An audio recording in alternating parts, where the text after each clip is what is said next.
Uganda y'enkya. General wants to, I think, clarify something. Yeah. We take advantage.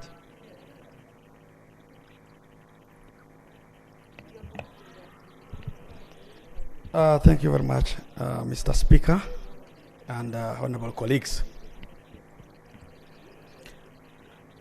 I'm going to talk about fuel prices. When I watch the news, watch TV, I look around, I see the kings of the world are mobilizing for war, not for peace.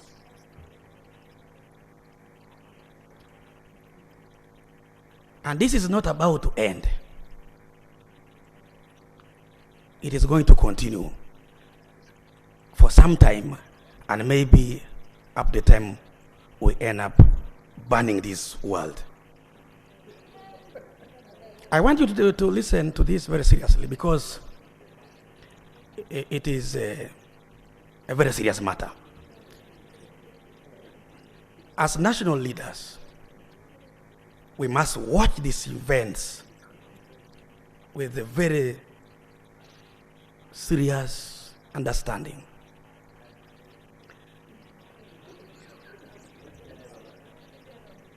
Right, Honorable Speaker, the issue of prices of fuel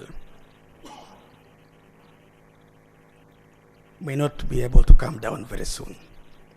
In fact, time may come when we have the money, but you can't buy fuel because it won't be there. The moment the Persian Gulf is on fire and other areas, I don't think you will be able to see the fuel you're talking about. Where will this Hoima of years go? First of all, the money you're using for trying to get fuel out of Hoima is not your money. People, it is borrowed money.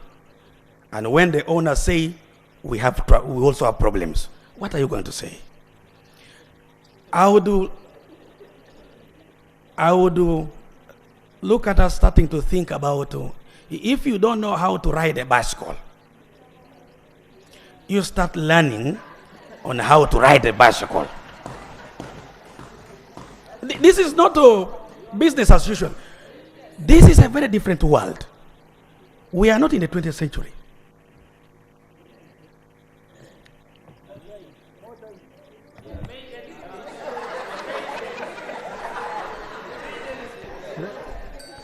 Please, General. We are in the 21st century. General always look at me with kind eyes. You know. I know. You love me. I know. We are in the 21st century, and things are very different.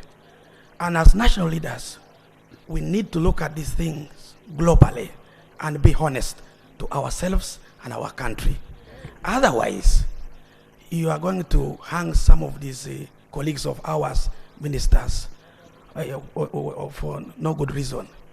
Some of the things are over and above their control. So I wanted to give that clarity. But things are not good, and they are not about to improve. This world is about to burn. Now, I'd whispered to the minister that there is viral information going on in the country alleging that Makerere University has found poisonous matter in the rice on the market and in the water.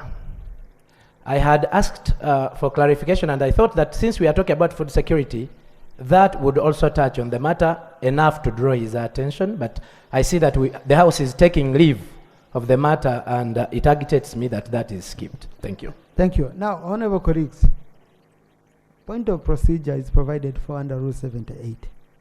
Okay? Very clearly provided for under Rule 78. Now, Rule 42 applies when you're in either debate or before and you want to ask a minister any question. Because now, at any time, we are going to be having issues of that kind. I want us to use Rule 42 cautiously. Now, the minister's statement is under Rule 52, for which we allow a debate, or I don't allow a debate. A debate can come up, or it doesn't come up. But this is a substantive, you're raising a critical issue, okay?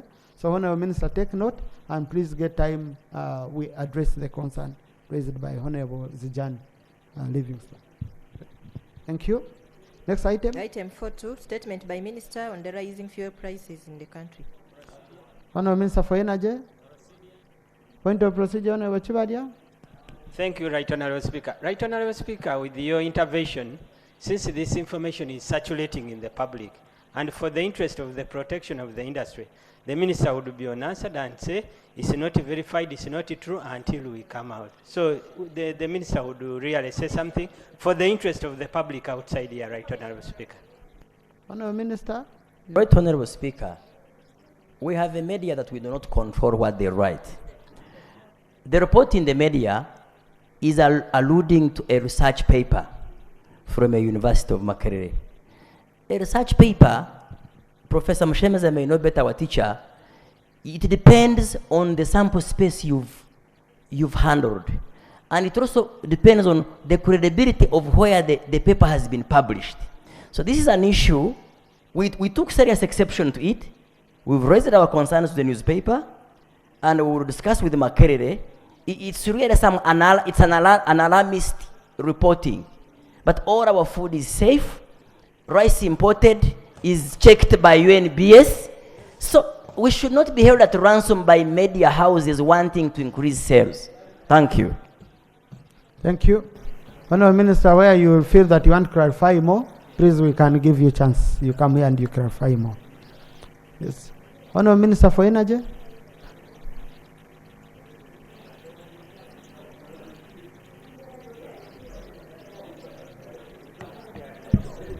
Thank you very much, Right Honourable Speaker.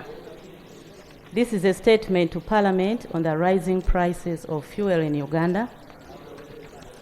And Right Honourable Speaker, I want to thank you for this opportunity to once again come and clarify the House. My ministry has submitted to this House previously on the impact of rising global prices of petroleum products in the country. Right Honourable Speaker and colleagues, you are aware that Uganda operates a liberalized downstream petroleum market where pump prices are determined by the forces of demand and supply as guided by the Petroleum Supply Act of 2003 and the Petroleum Supply General Regulations of 2009. For the last 1 month, prices have not changed and the country has remained well supplied, meaning we didn't have scarcity of the products. My ministry will continue to monitor the subsector to ensure that Uganda's market gets continuous supply of petroleum products throughout all the supply routes at competitive prices. To further benefit in having stable supply and improvement in pump prices, my ministry is supporting Uganda National Oil Company, Wuuno, which is a government company, to supply all oil marketing companies in Uganda. And it is planned that effective January 2024, Uganda's oil marketing companies will be directly supplied by Uganda National Oil Company, which will improve security of supply and will result in very competitive pump prices. Colleagues are aware of the system that we go through, the open tender system in Kenya, where at times Kenya chooses to allocate products destined to Uganda to their own local companies. So we want to come out of this. And I will bring an amendment of the Petroleum Supply Act to support the Uganda National Oil Company in this endeavor next week. Right Honourable Speaker, Uganda's pump prices compared to Tanzania and Kenya are as indicated in the table below. The retail pump prices comparisons as of 25th of October 2023. On the regional comparison of fuel pump prices per litre of petrol and diesel. That table has figures, for example, on petrol. If you look at Tanzania, in Tanzanian shillings, that is 3,281. At Mombasa, cost is 214.30. At Nairobi Central is 217.36. And at Eldoret Western is 217.12. And Mandera at Northern at 231.36. Then in Uganda, Kampala, in Ugandan shillings, that is 5,400. And that's for petrol. And for diesel, 3,448 Tanzania. And then at Mombasa is 202.41. Nairobi is 205.47. And Eldoret is 205.65. And Mandera is 219.47. And then in Uganda, diesel is at 5,000. And I've indicated the exchange rate. And I've also changed it to the figures below.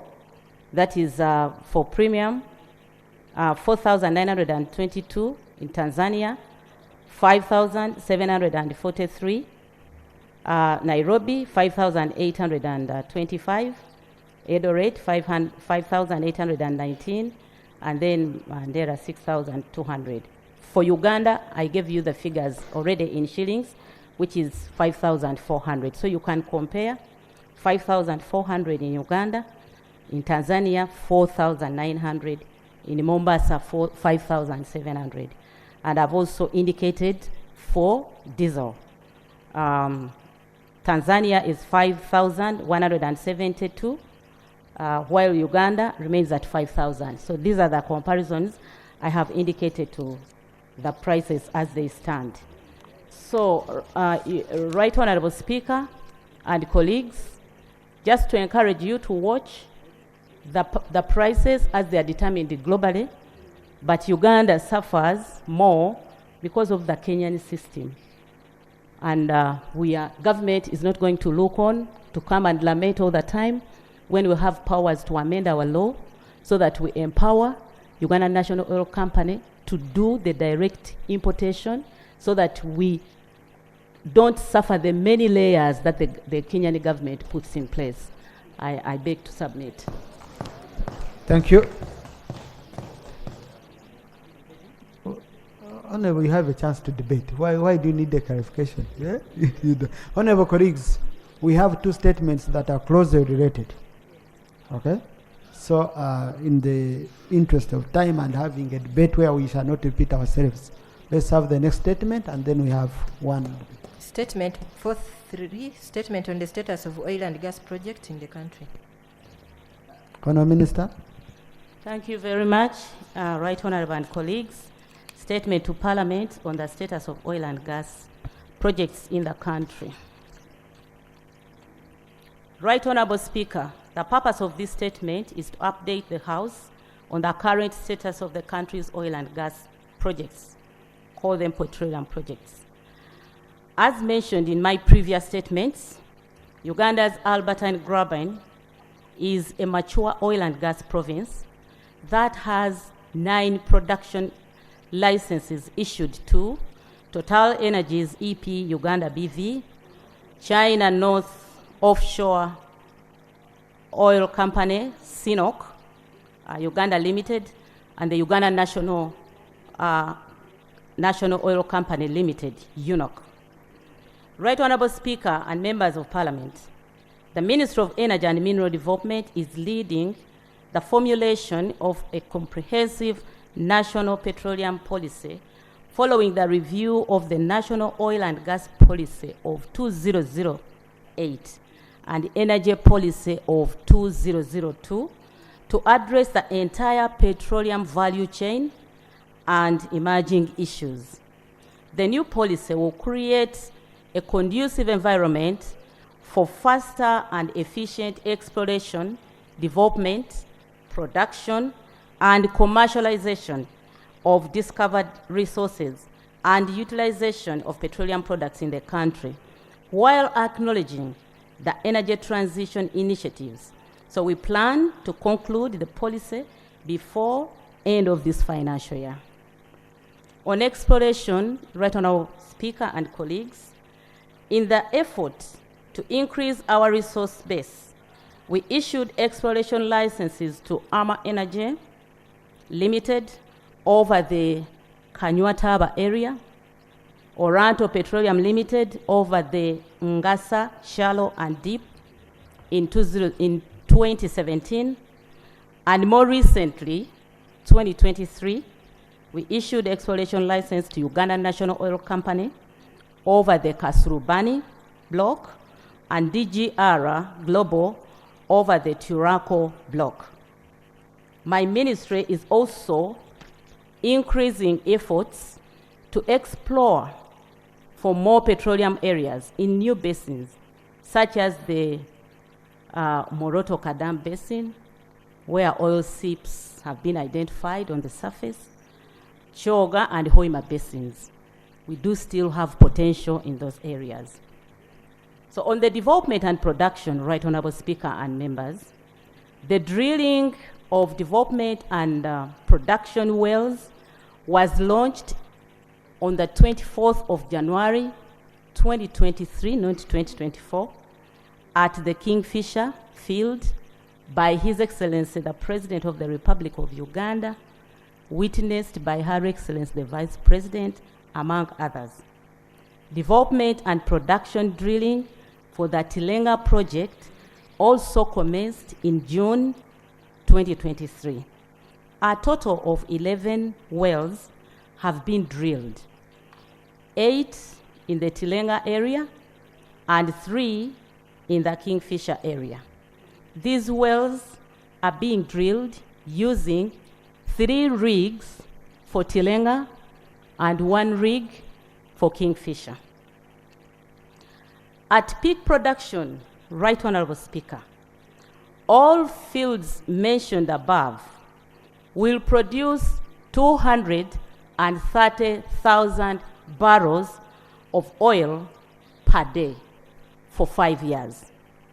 The Tilenga project will produce 190,000 barrels a day of oil a day at peak, while the Kingfisher field will produce 40,000 barrels of oil per day at peak.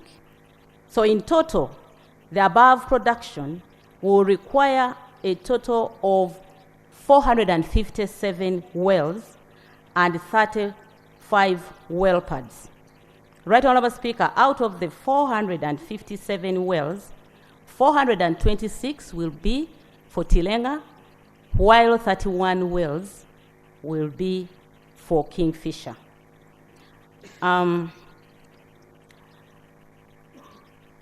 Construction of the central processing facilities, both at Kingfisher and Tilenga, is ongoing and on schedule to be ready by 2025. Colleagues, the central processing facilities do the primary processing before crude is subjected either to the refinery or for export through the East African crude oil pipeline. Now, Honourable Minister, sorry for interruption. Now, I have an issue. There is very critical information you always have. You leave out in a statement. You bring it to us off cuff. I've been listening, just watching you reading your statement, and it's very critical. It's not that I'm questioning the information you're giving. But you see, this statement, once it is uploaded, we always refer to it, even after here. Now I will need to go and dig through the Hansard to get this information. Yet, if you had captured all of it in a statement, it would be very easy. So always give us those details in a statement, Honourable Minister. Please.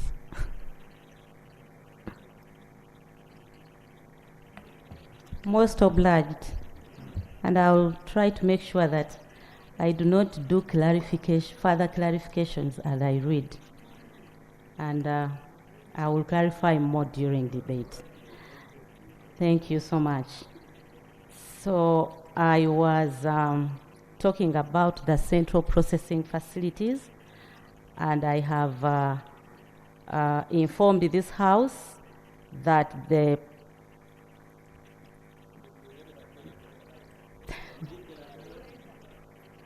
yes, that Tilenga's 190,000 barrels of crude oil capacity central processing facilities, which is under construction, is currently at 33% complete, while the Kingfisher's 40,000 barrels everyday capacity, the central processing facility is under construction and is currently at 12% complete. The laying of interconnecting pipelines of the Kingfisher feeder pipelines to the export hub has already commenced. It is expected that 80 kiloton and 20 kiloton per year of liquefied petroleum gas, LPG, will respectively be produced from the Tilenga and Kingfisher projects. This will enable the country to reduce on deforestation and hence save us from any climate change impacts.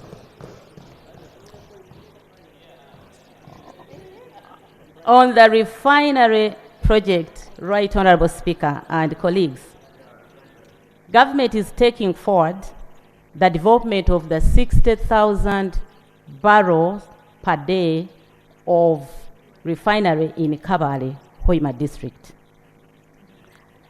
I will be announcing the winning bidder for the refinery project soon after the project framework agreement with Albert and Graben Energy Consortium expiring in June. The next one is to announce the winning bidder. Yes.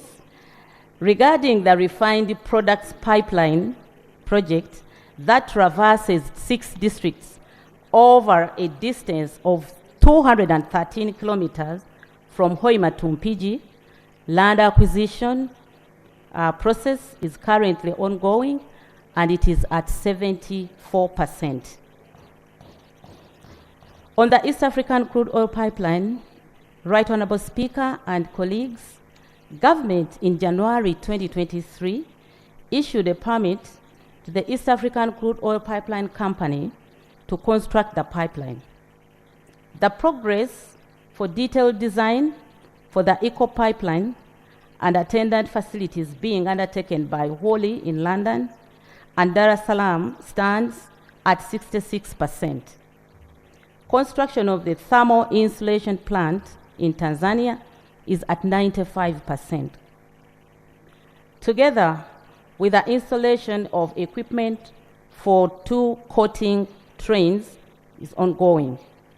In Uganda, civil works connected in August and commenced in August and will be followed by works at the other camps. The Resettlement Action Plan, RAP, for affected persons within the 10 districts where the East African crude oil pipeline crosses is also ongoing, and approximately 94% of the affected persons have consented and signed documents, while 88% of the affected persons who opted for cash payments have been cleared and paid.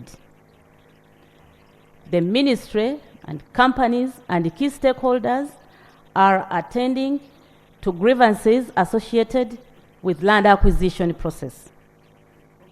In conclusion, Right Honorable Speaker and members, government and its partners are working tirelessly, and I am happy to report that we are on track to have the first oil by the end of 2025.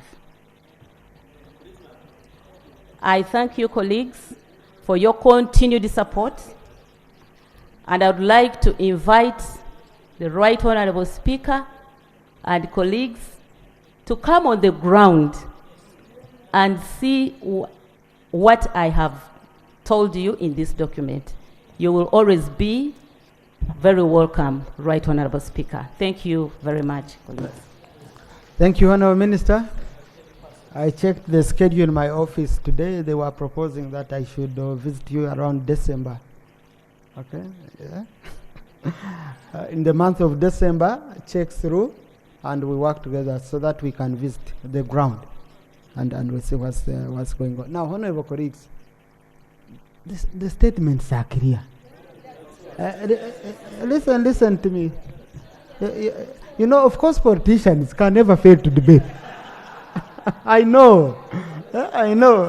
Politicians, even when someone doesn't want to speak, he starts by saying, you know, I didn't want to speak, but. Oh, I have nothing to say, but. Okay? So I know once we give a chance, it always happens. So I'll just, and you know it's my discretion on these statements. So I'll just pick around 10 people so that we have it concluded. Now I'm starting from this side because last time I started from this side. So I'll pick Oseku, I pick Areper, I pick Ochai, I pick Nakut, I pick Ogwal, I pick the lady, Christine, I pick Chairman Natural Resources Committee, and I pick Wakori for now. Then I will see. Yes, then I come here. No, I'm starting with this side, then I come here. Thank you. Let's do. Thank you very much, Right Honorable Speaker. I want to appreciate the Minister for the statement. And like it has been said, statements of this nature bring all of us as members of Parliament on board, and we'll be able to build the hope among the citizenry of this country about progress and economic development. However, I've listened to the statement, but Honorable Minister, the issue of the East African crude oil pipeline and its funding, which to some extent, some time back we were told that funders were being discouraged from giving us that money. Could you also give us some insight on how we're progressing towards achieving that? Thank you. Thank you. Adepe.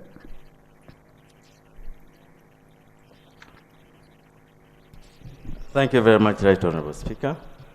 I want to commend the Honorable Minister for the statement.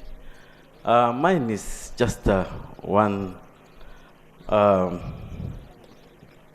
comment for that matter. I would like to implore all the ministries in situations that arise like this particular one, they should be more proactive and not to be prompted to make these statements. This is a situation which requires that type of management of institutions of this similar nature. From what I see in the statement, this is the normal narrative. We're about to explore, we're about to do this and that sort of thing. There's nothing that can really give us hope.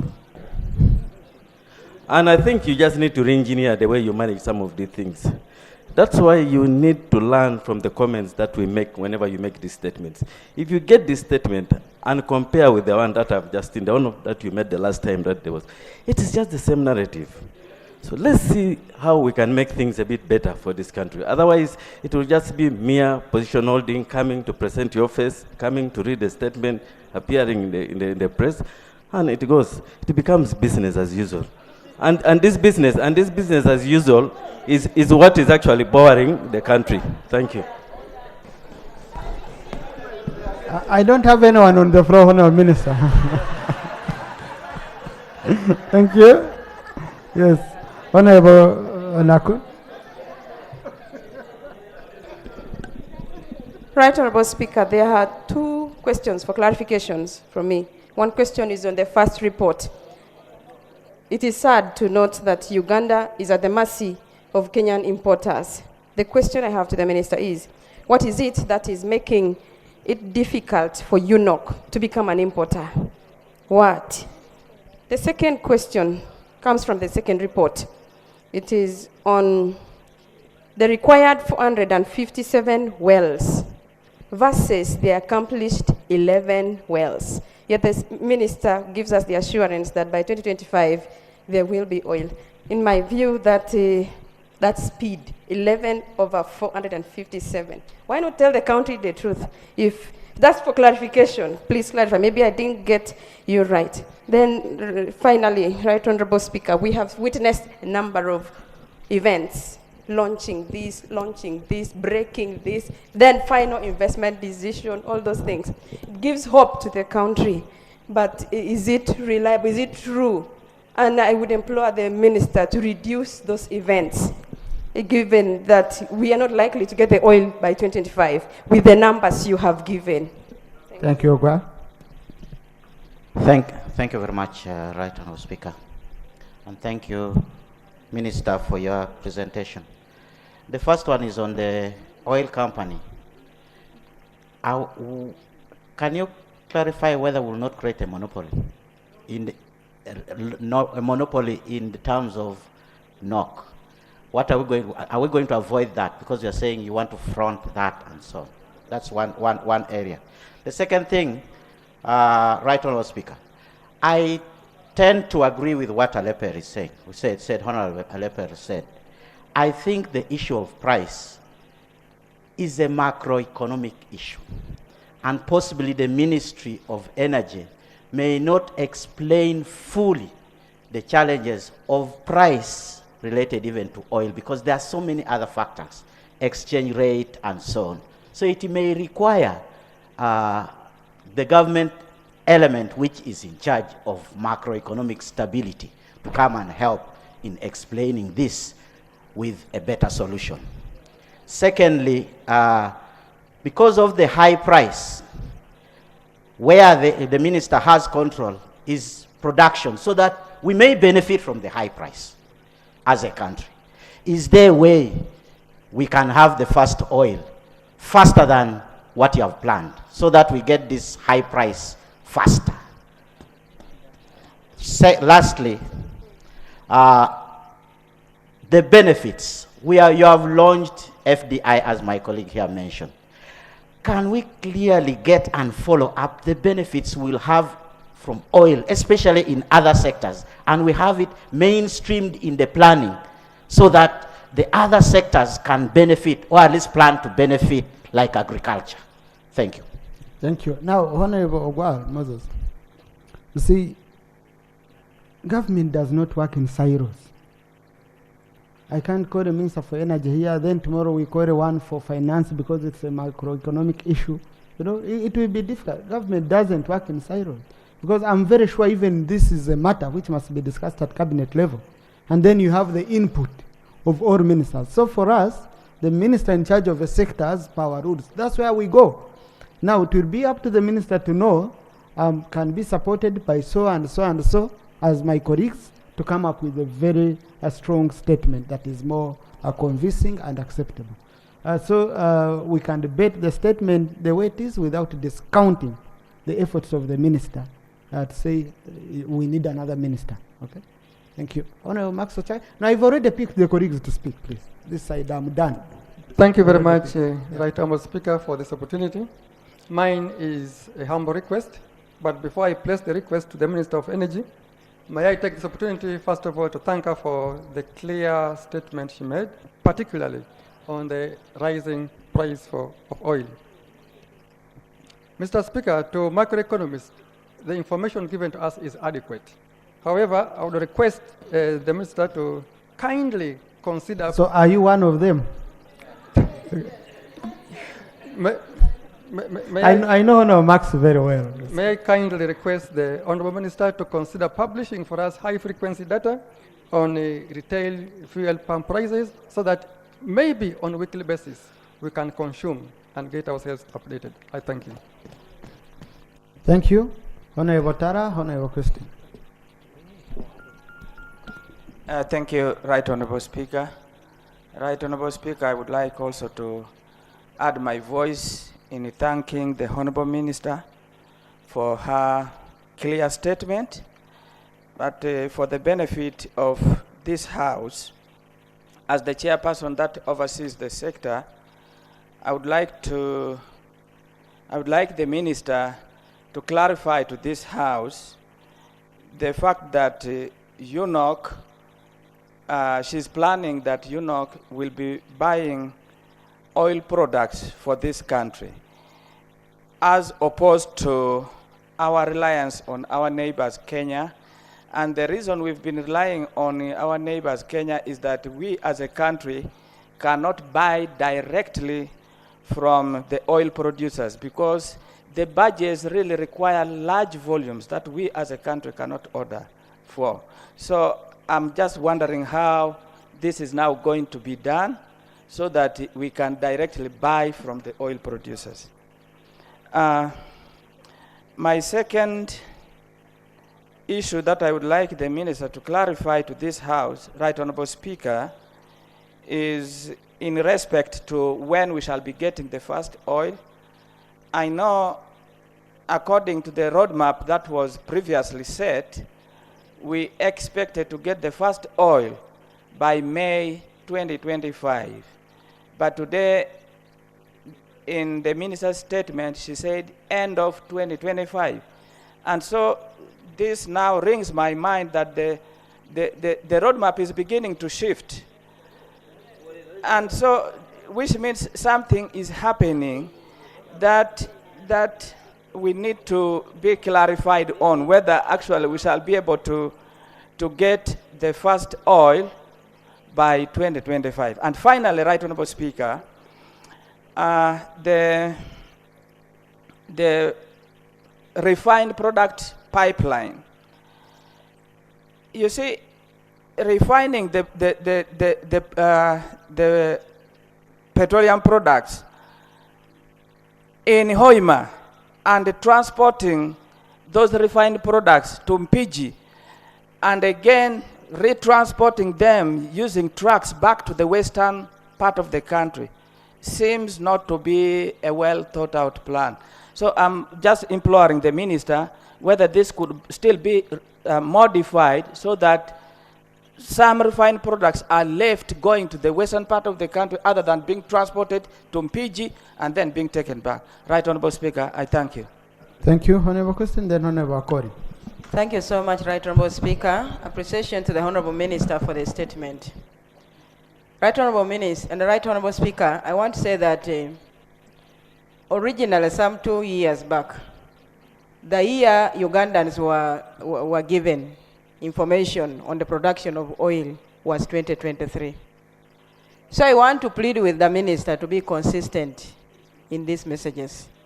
Because now the population is not going to believe us. If we are going to say oil is going to be there in 2023, we are talking about 2025. And to be sincere, Right Honorable Speaker, I want to request the Minister to actually accept the statement, and in the report we will have a statement saying that the oil prices are fluctuating. They are not stable because we are not at the rate that was true of oil the last 6 months. And then the second one is clarification. The Honourable Minister has told us about the agreement expiring in June 2023, and yet we are in October. Which agreement is this? Is it still running on? Is it another one? And then also, for work that commenced in August, which year? Like we have talked about different launchings happening in the sector. Which one is this of August? Is it of the oil and the rest, since there are so many? Because as Ugandans would understand, which one started in August last year, August the other year, August in 2023, so that we shall keenly be following up on the commitment of the Minister to have oil produced in Uganda by 2025. Thank you. Thank you, Honorable Akori. Thank you, Right Honorable Speaker. Let me also join colleagues to thank the Minister for the statement.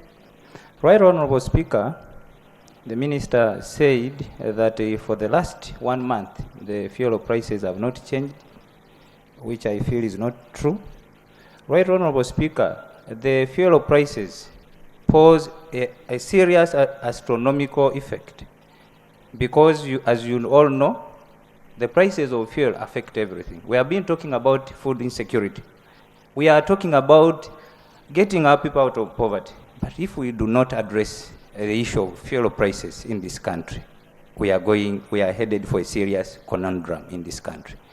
Right, Honorable Speaker, the minister has talked about refineries, but as we wait, a few months ago, I watched President William Samoei Ruto of Kenya trying to arrest two situations in his country. One, the escalating fuel prices, and two, climate change issues. And what was he telling his people? That we need now to also look at the path of harnessing energy from solar energy. They have even set up a very huge solar plant in Isholo. Right, Honorable Speaker, we have enough sunshine in this country. And we know that it can be one-off investment, much as it is costly. So that instead of relying only electricity, which does not even reach to our people, instead of relying only gasoline, our people can also use solar. He even launched a motorbike, which is not going to use fuel. It is going to be electric, but the electricity is going to be generated by solar energy.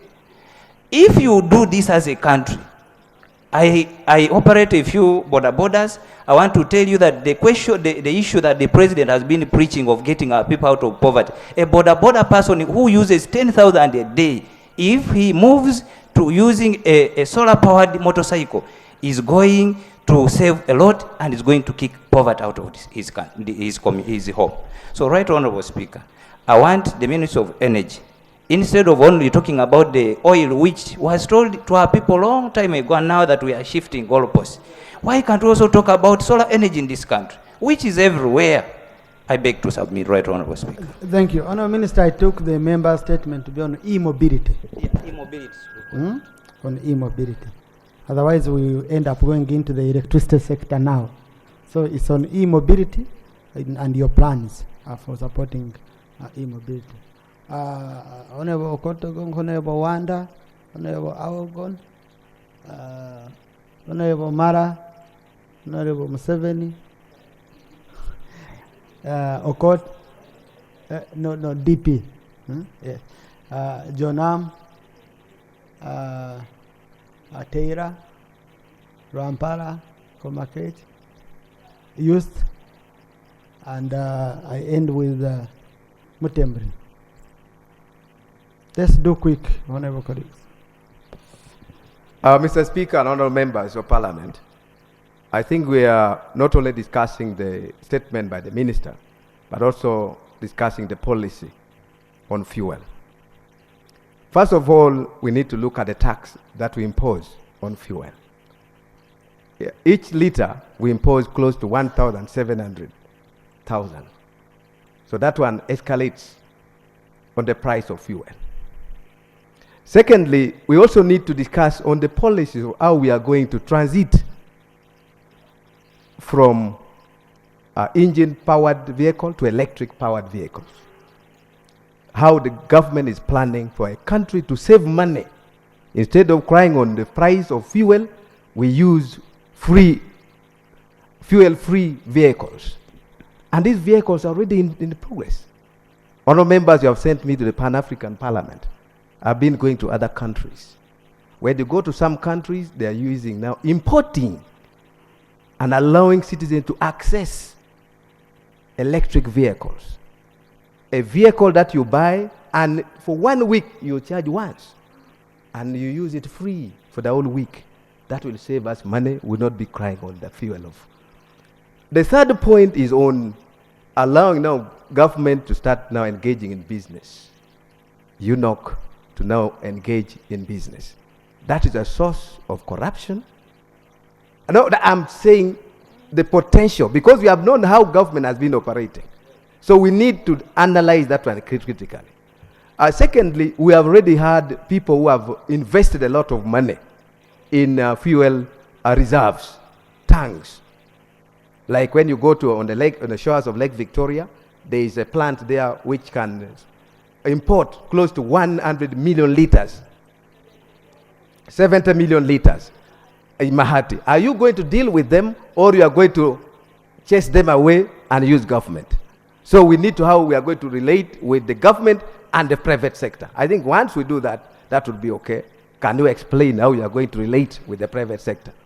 Thank you. Thank you. Honorable Wanda.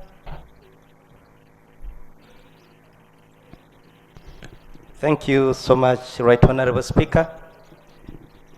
I want to thank the Minister for the well-articulated statement. I want to build from where Honorable Okotogong has just stopped. Right Honorable Speaker, the statement from the Minister sheds light and hope for this country. My biggest concern is the synchrony between trade and the Ministry of Energy. Right Honorable Speaker, you know very well that most of the dealers or the operators of fuel are non-Ugandans. They are the big companies which are foreign. How are we preparing our locals to take advantage of the oil? Because my thinking is at that time, you may find that Ugandans are unable to have the infrastructure necessary to take advantage of the oil opportunities. The same resource will now be benefited from by non-Ugandans and other foreign entities. Honorable Minister, my request is we need an engagement with the Ministry of Trade and the local Ugandans that are in that trade to be able to build the capacity from all levels. Actually, there is employment for all levels. But if we do not do it, Ugandans will not benefit from this resource. I also implore you, Honorable Minister, that the deadline you've put, the end of the year 2025, I think let us stick to that. Because with the development in technology, people are drifting away from the use of fossil. And if they begin using solar, then the market of our product may have challenges. But my view is that we need to develop the product as soon as possible, such that we benefit from it. Thank you so much, Right Honorable Speaker. Thank you, Honorable Aogon. Thank you so much, Right Honorable Speaker. Let me thank the Minister. In my own opinion, you have done well, but we need to help you do better. Yeah. We need support. We need to help her. Is there something, Right Honorable Speaker? We need to support her. Yes, because right now you stand for the ministry.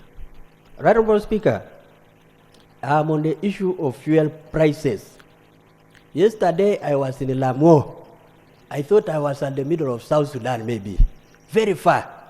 And I just thought about a member of parliament fueling a car from here to go up to Lamo to check on the voters.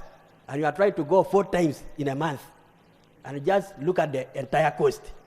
Right Honorable Speaker, this can be so disturbing. I want to thank the Minister for one thing. I think you are the first Minister to bring a statement here without blaming COVID on any of the troubles. I think you are the first.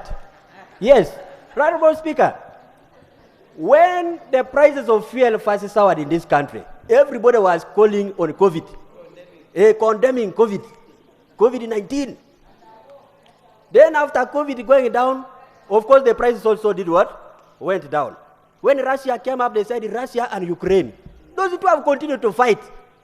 But where is the connection now? Why did the price again start to climb up? Now Israel has come, Gaza is burning, you are not blaming it. Now you are trying to look for other reasons. For that reason, Right Honorable Speaker, I want to call upon you to institute a select committee to look into this special matter of fuel prices. There we shall be able to summon all the stakeholders, and we should be able to go up to Mombasa, include me in the team, so that we check. Yes, we check to find out Where is the pipe having a problem? Yes, there, Right Honourable Speaker, we shall be able to handle this problem properly. Let me go to another issue. Right Honourable Speaker. Point of order. Point of order.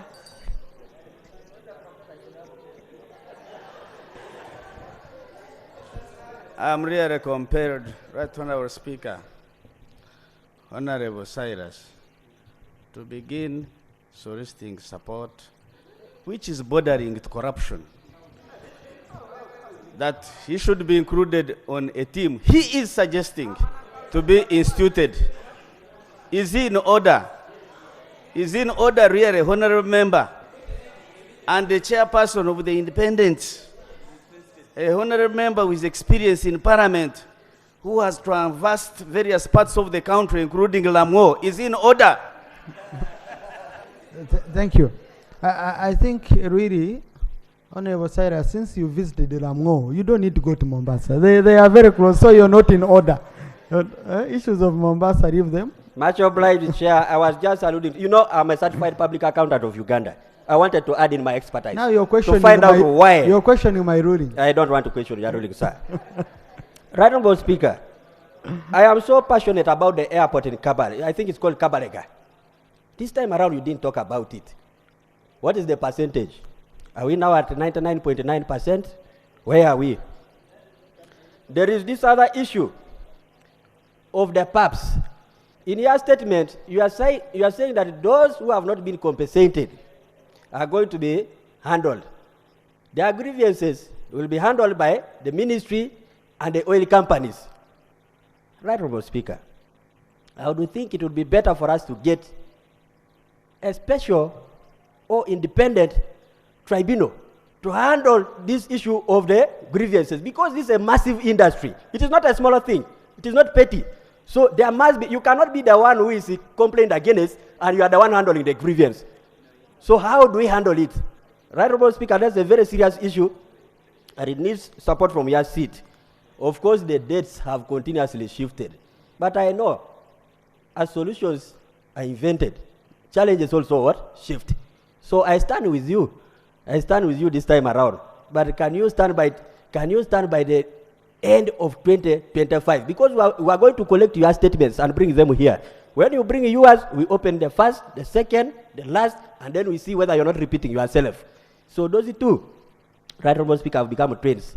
The issue of what have they been talking about? This economy that we're about to enter the middle income status, and this one of oil, they are becoming twins. They are becoming twins. They move in a certain pattern which is similar. Thank you.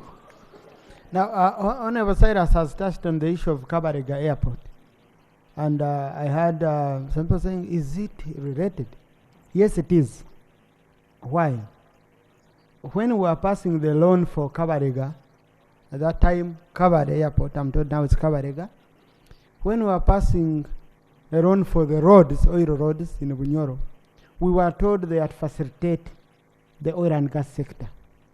So, and because we believe government works in tandem, it's integrated, then we would need to know on the roads whether we gave you facilities, Honourable Minister, whether we facilitated the production of the oil and gas sector, or whether we are ahead. So that's an angle from which you can approach it. Thank you. Honourable Mara. Thank you very much, Right Honourable Speaker, for giving me the opportunity. First, I want to appreciate the Minister for the two reports which he has presented eloquently well.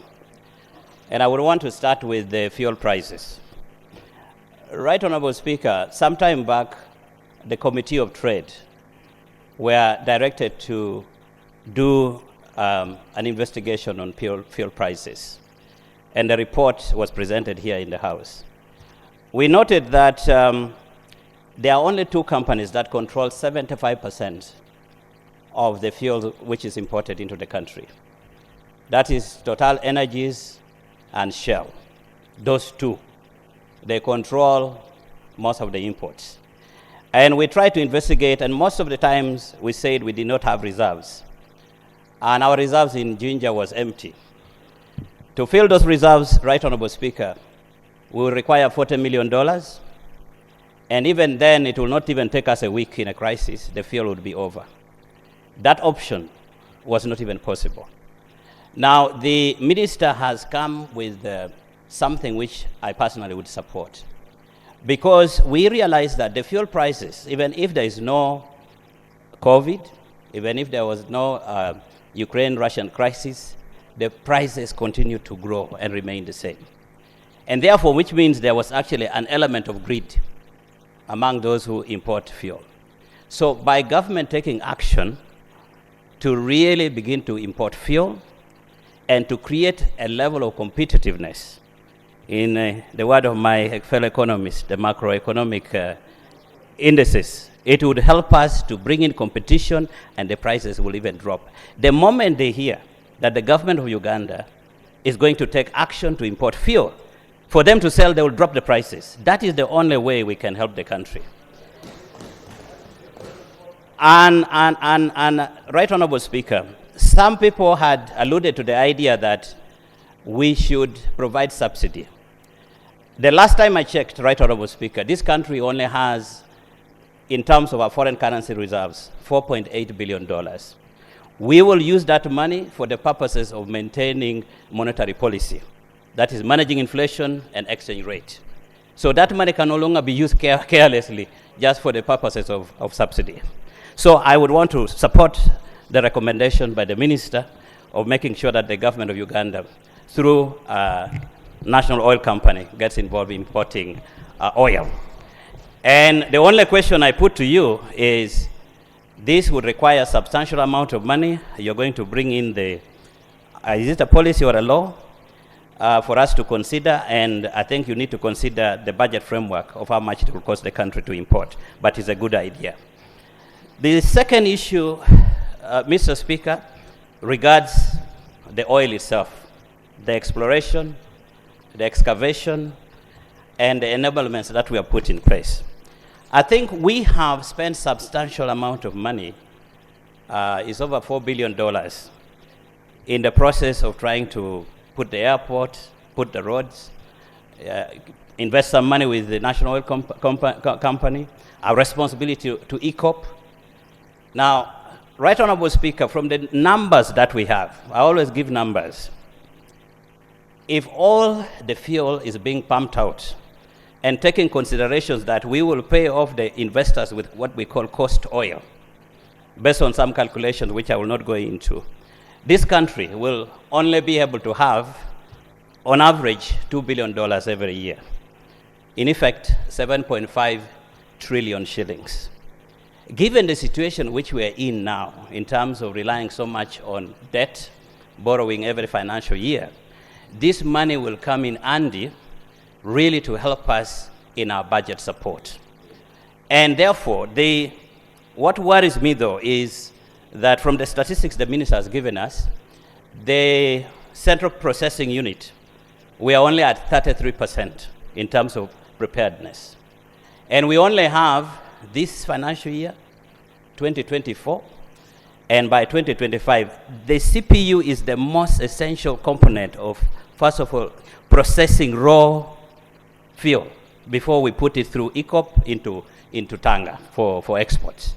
Now, if we are not ready, if we are only at 33% now, even if the extract would happen today or tomorrow, we will not be able to process this oil and pass it through.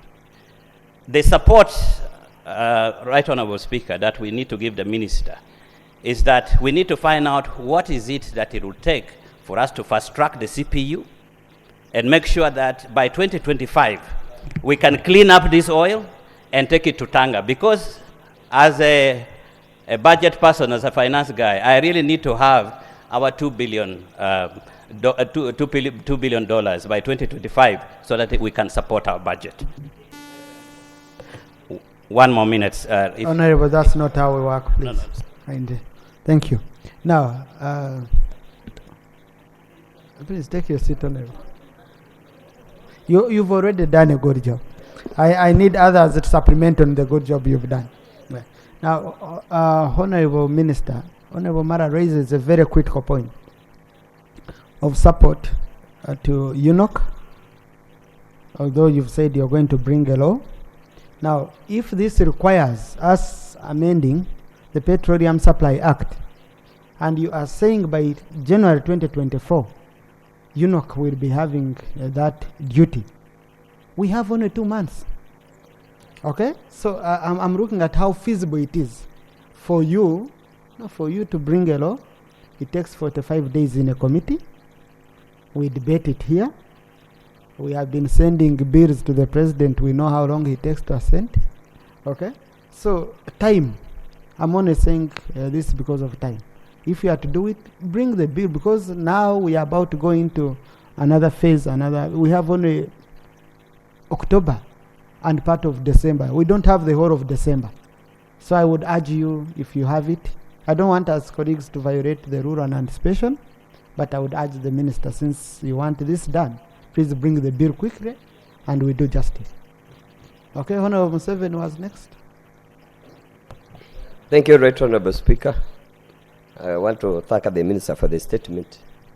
My interest is on the pipeline, Right Honorable Speaker. It happens that I come from Bende, where the pipeline is passing, going to Tanzania, even my constituency. But the issue, Right Honorable Speaker, I'm concerned with is compensation. ECOP, or the land was earmarked in 2018. That's when they started. And they made valuations. But since then, most people have not been paid. And those who have been paid, they have been paid this year. But our concern is that they are paying, or they are compensating people below the market price of land in the area. What they are doing, they are putting an uplift of 30%. But after 5 years, the Right Honorable Speaker, the land appreciation is higher than that. At first, when they came, they were telling people that after they have put the pipeline, people will continue using that land. But recently, they told us that we are not supposed to use that land. And that's why people were very reluctant with the places they were giving.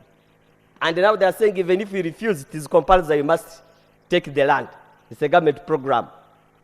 So, Right Honorable Speaker, people are cheated, and they are called upon the Parliament to get interested into the matter so that people are compensated properly. Another thing, Right Honorable Speaker, there's an unanswered question. Honorable Member, the Minister is your colleague. Okay? So not all issues should come on the floor. First handle with the Minister. Once she fails, you bring a petition here. Thank you, Right Honorable Speaker. I take the advice. Another thing is that the Right Honorable Speaker, we are asking the question. At the time of trenching, how is the public going to be protected? They have not answered that question. Because they trench in order to lay the pipeline. But before they lay it, how is the public protected? They have taken, the pipeline is going through communities. It's going through even farms. They are going through the cattle corridor. If they pass through someone's farm and they trench, how are we going to protect the animals in those farms, even the people themselves? Those are unanswered questions, Right Honorable Speaker, where I need clarification. Thank you. And Honorable Minister, these are issues of public engagement. The affected areas. Because not everyone watches TV. No, the MP want to reach everyone. It means you need to go in and you talk to the communities and you sensitize the communities, you tell them about the solutions you have. Honorable Teira. Thank you, Right Honorable Speaker. And thank you, the Honorable Minister, for the report. On the issue of oil prices, I'm very glad that we are now thinking outside the box by charging UNOC our own to do the importation of the oil. Under the open tender system which has been used in Kenya, the private companies have always been putting a markup and a fairly good amount of money beyond 200, 300 shillings, which has been increasing the price. However, the information in the public domain is that it's the intention of government to use this markup not to bring the pump price down, but to generate more revenue for government until the Uganda National Oil Company is stable enough to fund its operations. I seek your clarification on that matter.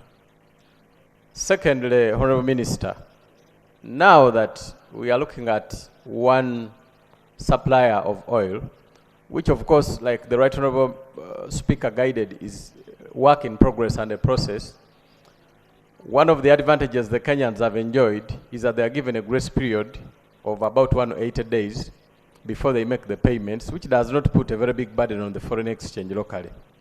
It's a process to go through those negotiations. We do not anticipate this in the budget, and a lot of money that is required to facilitate National Oil Company to do this purchase. So it's a process. I'm finding it very unrealistic for the period of January 2024 to achieve this, yet it's highly desired by everyone around. Right Honourable Minister, I wish you to clarify on that issue. In the report regarding the oil and gas, you guided, among other issues, that the thermal plant in Tanzania is at 95% completion, and it is us supposed to feed them. But our pace, yet the Tanzanians, if I may borrow the local dialect, they are weeping more than the bereaved, which is in a positive manner. They are running so fast, and we are going to hold them back after making such an investment. Are we not being very unrealistic business-wise when those who are supporting us in this endeavor, because we are the key beneficiaries of the oil project, have moved faster in everything? Actually, from the time of their legislation, they moved so fast and very. Thank you. Please, I've already picked the members to speak. Emmanuel Rongiso, I hope, I usually call him Jonam. This one being his second name is a botanical name. It's very difficult. So. Thank you very much, Right Honorable Speaker. I also want to thank you, Father, for reading my mind in as far as the issue of the law is concerned, because that was one of the reasons I stood up. And thank you, Minister, for the statement. But, Mr. Speaker, I have been in this House where similar statements are made. Every time the issues of pump prices going up, similar statements are made. The kind of statistics that are brought are the same. I am almost reaching a point where it's like, do we need such a statement when we know that it's going to be like the same all the time? The second point I want to bring is we know, as my colleague Honorable Kotogong has stated, that we have taxes on the oil, and some of it we know for sure is supposed to go to the road fund. And we also know, it has ever come in this House, that that bit of the money which is supposed to go to the road fund is not respected. A lot of times it first goes into the consolidated fund where it is allocated for any other. That bit which is supposed to go to the road fund doesn't go the way it is. Now, I am imagining, isn't it possible that if this money is not going to the road fund, can't it be part of the relief for persons who go to get fuel? If for every liter, I'm giving us an example, if for every liter we are supposed to tax 1,000, which was supposed to go to the road fund, and we know that it is not going there, why can't we say for this period that the price is high, this 1,000, which doesn't go to the road fund, we will not have it, so that maybe the pump price to the buyer is slightly low. That is what I'm thinking. Thank you, Mr. Speaker. Thank you, Honorable Kwero Geoffrey.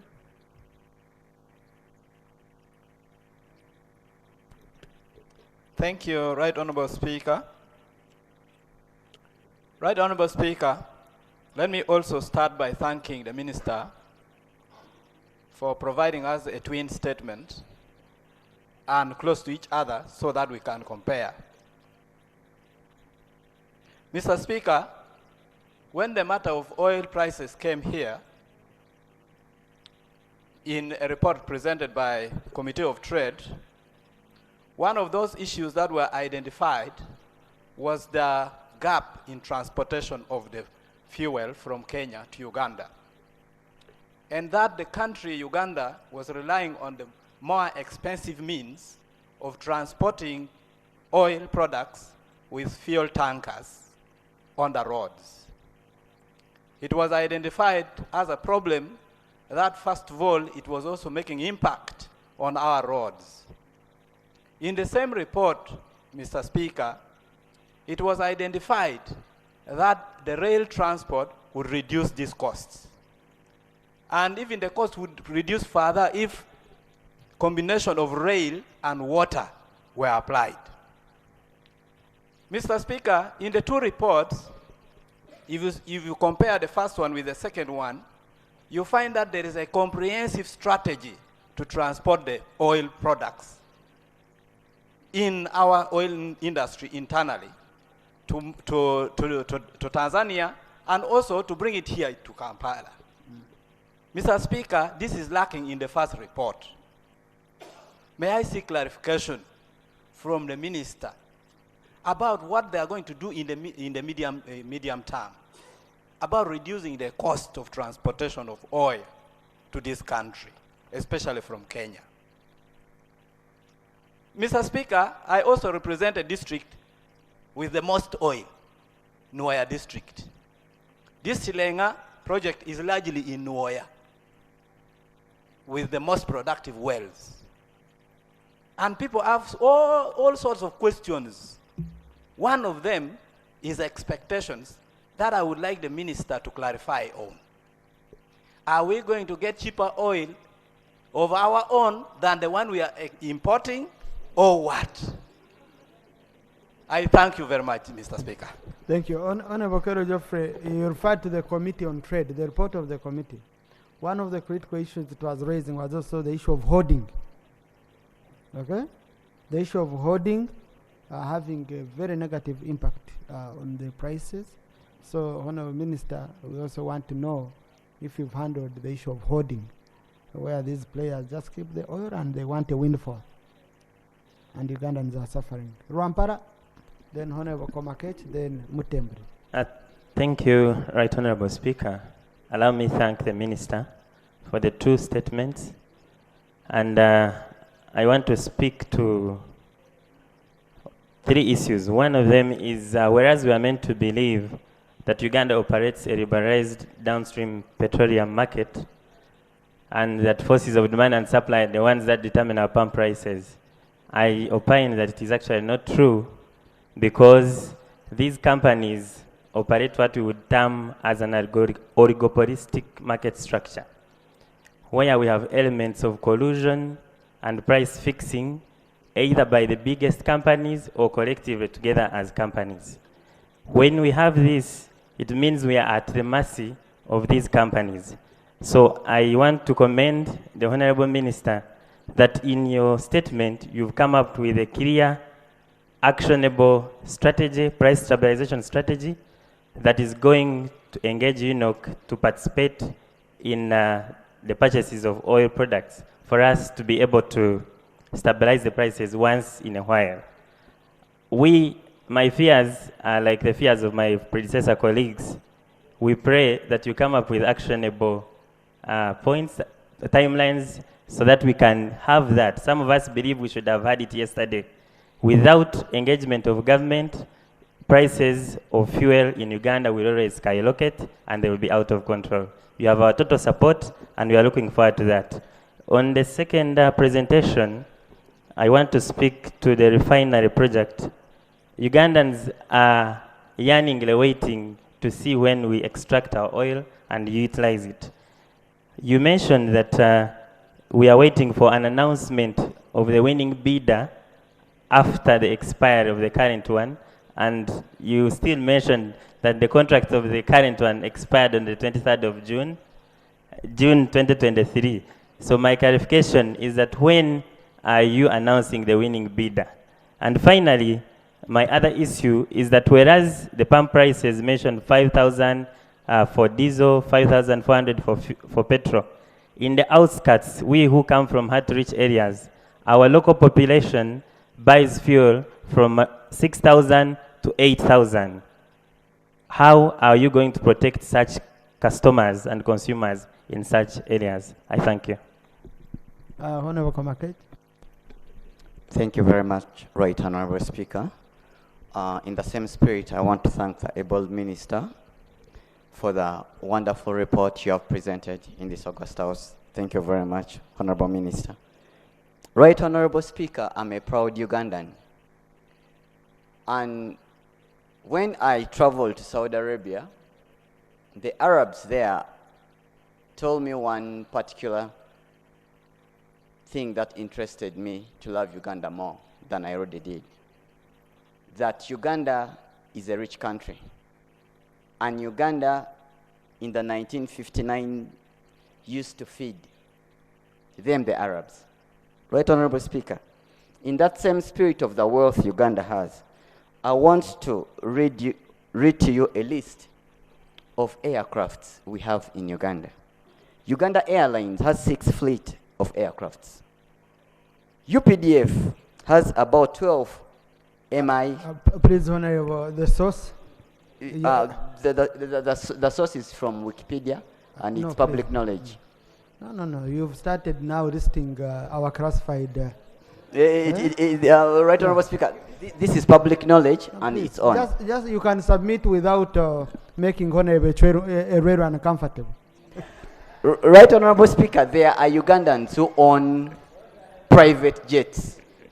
And Honorable Minister, in the statement, you spoke ably about fuel price, but you forgot to mention jet oil prices. Currently, UPDF uses taxpayers' money to purchase fuel for the jets. I would be so much interested in knowing how much money, as a country, we are spending. Are they cheating our country in terms of the fuel prices for our jets? I request, Right Honorable Speaker, that if it pleases you, in the near future, the Minister presents a statement about the prices of jet fuel in this House. Thank you so much. Thank you. No, Honorable colleagues, please. Now,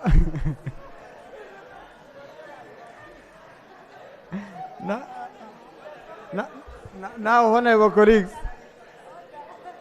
honorable colleagues, General has concluded as a general. Yeah, if he had concluded directly, he has to conclude in tongues.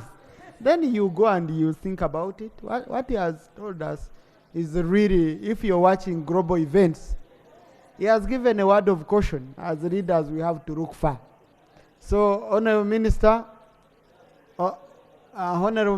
we shall wait for a signal to look far, and where you're taking us, we shall support you. Okay? Yes. I had allowed. Now, Honorable Panado, Ibanda, why are you uncomfortable? You see, in this House, we don't do this. When you want to speak, you stand. Hey, when you do this, it might end up being an abuse to the to minister. Hey, please. Here, when you want to speak, you stand. Thank you very much, Right Honorable Speaker, for allowing me to stand. On standing, you don't need my permission, but continue. Thank you very much. Madam Minister, thank you very much for the statement. But when the consumer listens to your statement, one can easily think that the kind of life we are living in East Africa is almost the same, because you compared petrol prices in Kenya, in Tanzania, and Uganda, but you didn't compare the prices of essential commodities. Yes, it is also important because the price of fuel affects the prices of other commodities. It is also important to compare both, so that when we find a difference, we come up with a solution so that our local people are also able to survive. Because as I speak, we have Ugandans who cannot afford a piece of soap. They can spend 6 months without washing clothes, without washing dishes, because they don't have money. We have those people, yes. We have those people in Uganda who are still suffering. They cannot afford the price of soap, the price of sugar and everything. So if we try to compare prices of fuel with prices of other essential commodities, there we can be able to see whether we are living a similar kind of life. Thank you very much. Thank you. Maybe for my macroeconomists like Max, I think the issue would be the contribution of fuel prices, escalating fuel prices to inflation. Okay? To inflation. No, honorable colleagues, let's continue. Honorable Mutembli, we conclude with the court.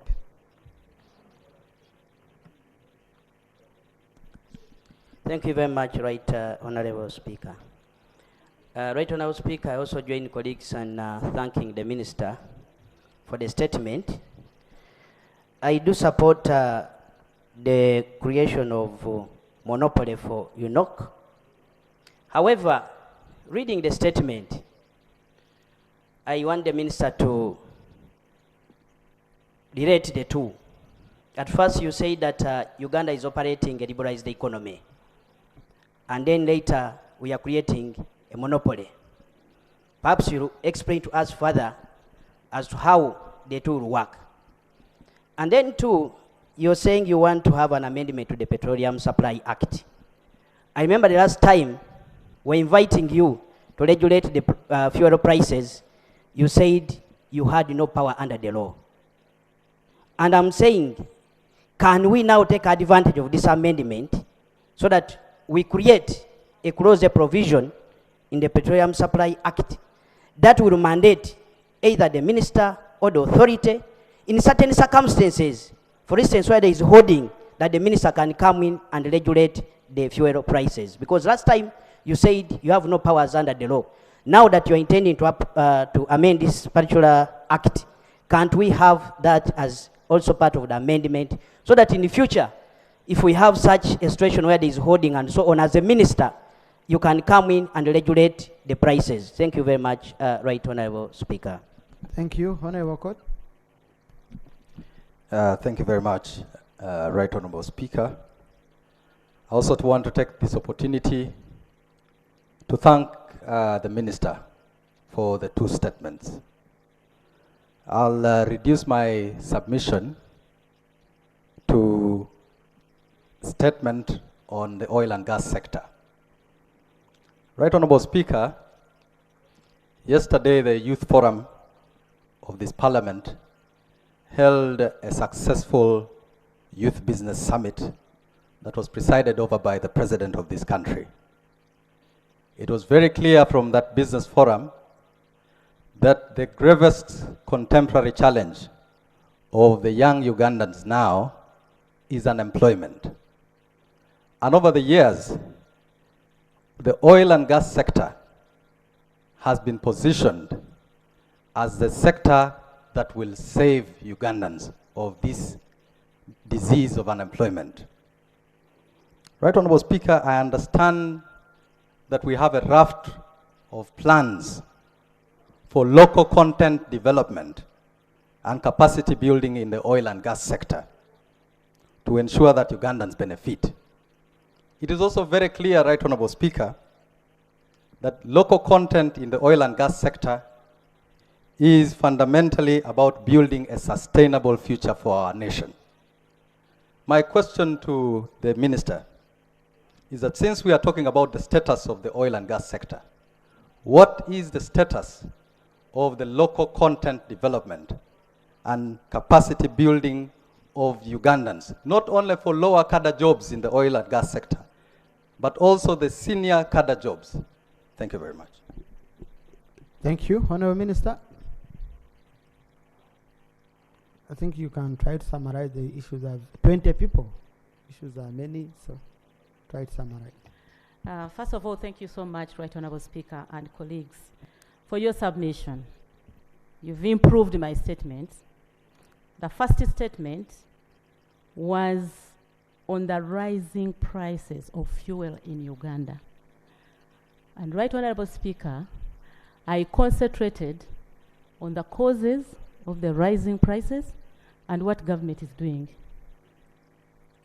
And what government is doing is that we realize that we do not have a law that will allow the minister or a government company to come in and mitigate the problem.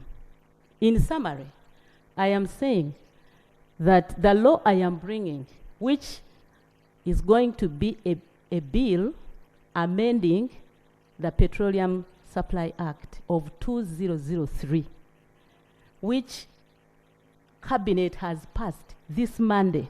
And Right Honourable Speaker, you also raised the concern about timelines, that you will be going for recess, and yet we've given a deadline of January 2024 to Kenyan government, because the president sent me to talk to President Ruto about this new policy directive. And we want UNOC to be able to nominate so that beginning January, we will not be going through the Kenyan system of G2G, government to government, where they have committed us to take the products at whatever cost. So we want to run away from that. And therefore I want to plead that all the questions that have been raised regarding that act, that amendment bill which I'm bringing, be reserved and wait until the bill is put before Parliament, first reading, and then the committee, and then we discuss the report. So I would like to beg that I am saved out of that, and given that we don't have time. No, the rules don't even allow us, Honourable Minister. Rule 80. Exactly. Yeah. Then that leaves me with the second statement, where generally speaking, first of all, members are concerned about the shifting time frames. You talked about 2023 to see first oil. Then you talked about May 2025. Now you are talking about end of 2025. Right Honourable Speaker and colleagues, I think let's focus on the factors that make us give different timelines. They are anticipated factors. You are all aware of the bad campaign against fossil fuel development that has been going around in the world. And we have been countering, and I'm happy to note that the world is now calm. And we are moving on with our developments upstream, midstream, and downstream. They are financing institutions that announce that they are not going to put any money, they are not going to finance anything to do with fossil fuel development. They are there. So we had to move around to make sure that, first of all, we tell the world that it is unfair and unjust to think that Uganda will move with the rest of the world on energy transition. Because we are not starting from the same point. We are starting from darkness. They are starting from this light. We don't have even light. So to tell Uganda not to develop our petroleum resources is unjust. The world has had that. And God is the fairest.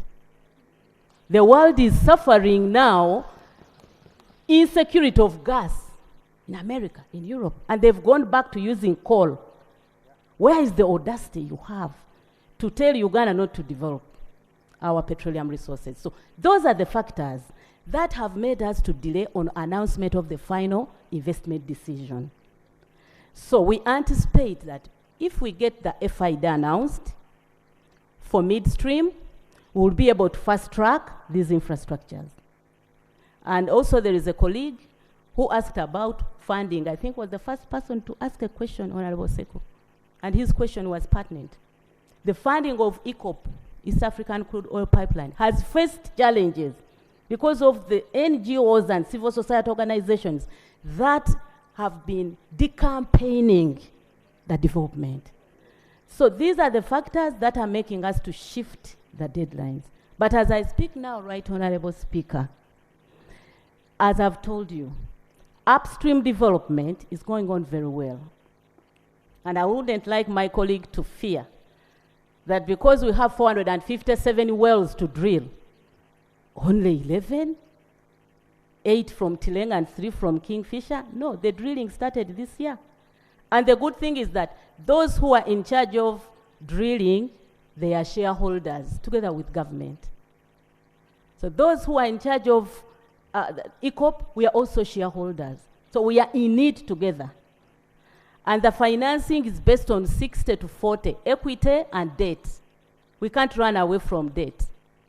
So I want to stand here and promise that if we are to go by the current situation, we are sure that by 2025, the wells will have been reached. And there's no way you can pull out crude oil when there is no storage for it. The central processing facilities are within the developers. Tilenga has one, Kingfisher has one. They know that it is important to drill, but when you are ready that, the primary processing will be done. So this is not about the neighbor helping you. You are the one in it. So I am not scared, Right Honorable Speaker. I know that these developers will make sure that both programs, central processing and then the drilling itself, are in tandem. What about the airport? I want to thank you, colleague, who raised the issue of the airport. It was an omission, and it is important that this airport, that the development or progress of the airport is brought out. This infrastructure is developed by the Ministry of Works, but I've been following. I know that it's at 95% complete. And when you come down on the ground, you'll be able to see it, Right Honorable. I don't know. Okay, the e-mobility. You are right, Right Honorable Speaker, to always remind us in the ministry that as we drill our petroleum, we are abreast with the fact that the world is moving towards e-mobility. We are aware, and we know that there are critical minerals which facilitate e-mobility to make batteries and the rest. That's why we've come with laws to ban exportation of unprocessed minerals. We have piloted on this. We have border borders, which are electric border borders, and we have a filling station in Busega, in Kampala, where these border borders are filling. And we are also planning to see how we can help the refugees to also reduce on the fuel, the border borders which use diesel, because refugees are in queer situation and they sell diesel in bottles. So we want to see how the World Bank project can help us to do that. So we are trying to align ourselves with the e-mobility. And you know what Chira Motors has done. And so in the nearest future, we will first of all enhance the policy so that we don't let people again suffer. You remove the border borders which use fossil fuel, yet you are not ready with the e-mobility. I try to summarize, but I promise that where I have been found not to have given information like on the local content, it is a wide thing to give you information on how many Ugandans have gotten the jobs, how much are we expecting. I have written down all the questions. I'll be able to pluck out where I've not given information so that I continue interacting with my people. I want to end by thanking you so much for your support, colleagues, Right Honorable Speaker, and may God bless you. Thank you. Thank you, Honorable Minister. Honorable Minister, when you get ready, I think you need to go back, you sit with your technical people on the issue of e-mobility. You come, we discuss it separately. Because the biggest issue with e-mobility is charging stations. Leave alone minerals, leave alone what? and we shouldn't reduce it to borders. Private cars. Because now I've seen Mercedes, I think Toyota, they are saying they are stopping producing oil consumptive vehicles by 2030. Okay? So by 2030. So meaning, no, by the what is so interesting, oil, the issues, I've read some very interesting report. You should never be scared about oil for driving. That's a very, very small portion of oil. Oil is used for very many other things, is needed for very many other things. Okay? So that one, that one is not a big issue. But the issue is charging stations. I don't know what we can do about it. We are about, the word is about stop manufacturing vehicles that use oil and gas. And the penalties are so huge. The penalties are so huge, whereby car manufacturing companies, they are going to be looking at their carbon footprint, and most of it is on the vehicle they are producing. So you need to ask your people, what are we doing about, if you put up charging stations, or if we could guide Ugandans, because in many countries, for example, Honorable Minister, nearly every shopping mall, people, you've been traveling, nearly every shopping mall has charging station. As people are shopping, the car is charging for free. Churches, schools, all public places. And then, even in people's homes, people are putting, but now people are still scared. What would be the cost of a charging station? For how long would it charge? If I reach in Masaka, would I need to charge again? If I go to Mitoma, will I charge again? So you need to look at it deeply, so that we first address the issue of the low-hanging fruit in terms of e-mobility, and then electric cars will start coming in. Thank you, Honourable Minister. And I'll give you space anytime you feel ready on that. Thank you. Colleagues, the next item we have on the order paper, I've discussed with the Honourable Wanda Richard.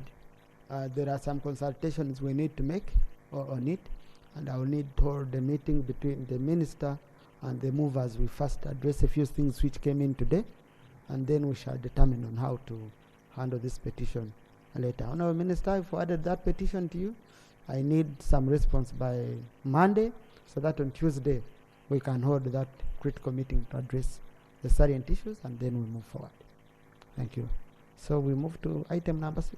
Item number 6, motion for resolution of Parliament to adopt the recommendations contained in the Auditor General's report for the financial year ended 30th June 2022. Now, Honourable Commissioner, before you come, I've received a notification from Honourable Christie that they have finished one report which they have ready. But I made an announcement the other week. Colleagues, the Constitution is very clear. We must adopt accountability committee reports, Auditor General's reports, within 6 months. We are already behind schedule. It's mandatory. We don't have a negotiation. We don't have room for flexibility. Now, we have gone ahead. We sorted COSASE. We sorted Park Central or pending reports, so that the Minister of Finance is able now to go and take action. Our partners are telling Finance, no, why aren't you taking action on Auditor General's reports? Finance says, no, there is no action I can take before Parliament adopts, as per the law. So we are the ones being blamed. That's why in 10th Parliament, that practice started, where we adopt so that Finance is able to go and process Treasury memorandums, which are action taken reports. Now, the report which I've been told is ready, I don't know about it, because when a report is not yet with the Speaker, okay, it cannot be presented. Number 2, I don't know, the report might be recommending that you remove me from my seat. So I can't preside over a report I haven't read, for which I'm... I can never. Colleagues, if you've been watching me, I come to Parliament usually around 11 midday. Reason being, I stay somewhere to read. When I reach, I don't read. So I can't preside over a document I've not read. So I want to thank you, Honourable Christine, but maybe you wanted to say something? Thank you so much, Right Honourable Speaker, for your observation. I'm aware that you gave guidance to all the accountability committees. And Right Honorable Speaker, as a member of the committee, and also having looked at the findings from both the committee meetings and the field, we feel it critical to present a few of these recommendations. I want to beg, on behalf of the Chair, Park Local Government, that you give us just 10 minutes to make a summary of this report. Let me guide on a report. When a report is done, you submit it to the clerk, so that we first recognize it as a report that has been submitted by a committee. Then I get a copy, I read through. If there are issues, I guide. Okay? Now the report, the clerk does not know about it. So there is no way I can accept a report on the floor. And by the way, chairpersons, if you didn't know the powers of the clerk, if you don't produce, if the report is not done with the clerk, that report can never come here. That's what the rules are very, very clear. Okay? So now the clerk doesn't know about it. I can't start bringing items here and we go into situation. But I'm meeting chairpersons of accountability committees on Tuesday to look through these issues that are done. And then I also guided. When you are processing Auditor General's reports, I've had the field. I don't know what an accountability committee is doing in the field. That's a sectoral committee which does oversight. An accountability committee does not go to the field. You're not auditors. An accountability committee, when you receive the Auditor General's report, you should invite the accounting officer. Okay? After inviting the accounting officer, you look at the management letter, you look at the exit at the exit meeting report, and you see whether the Auditor General left behind critical issues. Now, if you want to go and start a new audit, okay, then that's why you don't finish. You're getting it wrong. You don't have that expertise and time. That's why we have a government Auditor General. And Honorable Nangor has been guiding very well on this. So please, I'll meet you and I guide you. I have also told the clerk to Parliament to get the audit book and ensure all members receive copies of the audit book so that we know where we stop when we are handling reports of the Auditor General. Otherwise, Parliament will never finish our work. Shall be here and there and will remain in between. I also wanted to guide. I had promised that I will guide on the issue of handling Treasury memoranda. Now, a Treasury memoranda is the final stage of the auditing cycle, according to the Audit Act. So the moment it goes back to the Auditor General, then you've closed the auditing.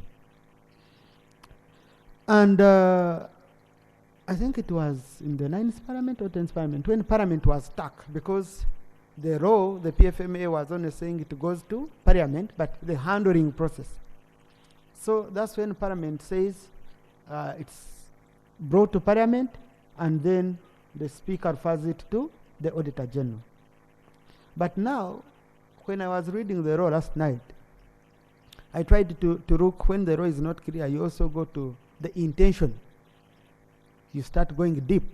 I said, you mean there is anyone who did the law that reports, Auditor General's reports should be adopted within 6 months, and then the accountability committee sit idle for another 6 months? That's what it would mean. The current law, the way it is.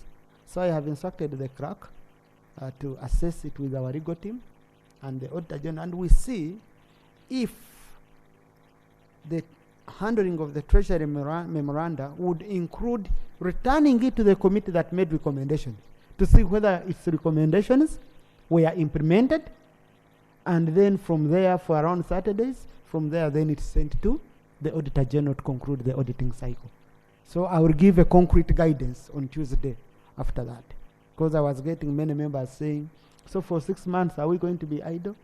You can't be idle because you have sector committees, but also as a committee we need to look at at your work. And on Tuesday, I wanted to consult widely so that we get a very clear guidance. Whether it means amending rules, we shall look into it.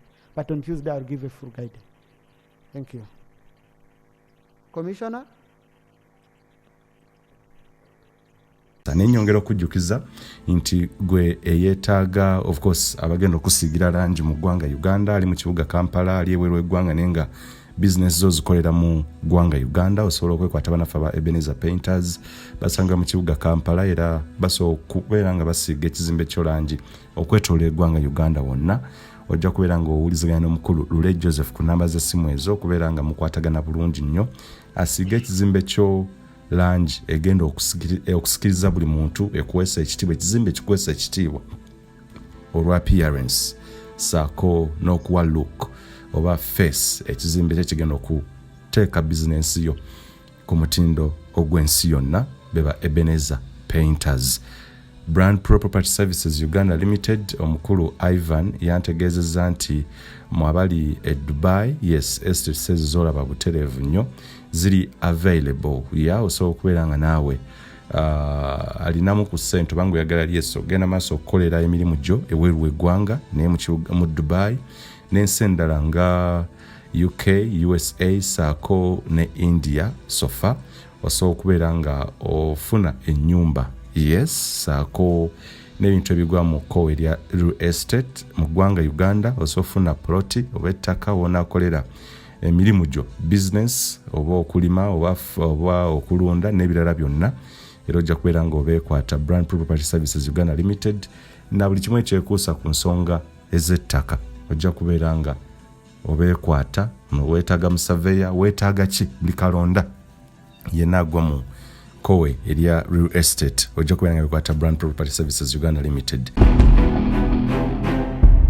Uganda y'enkya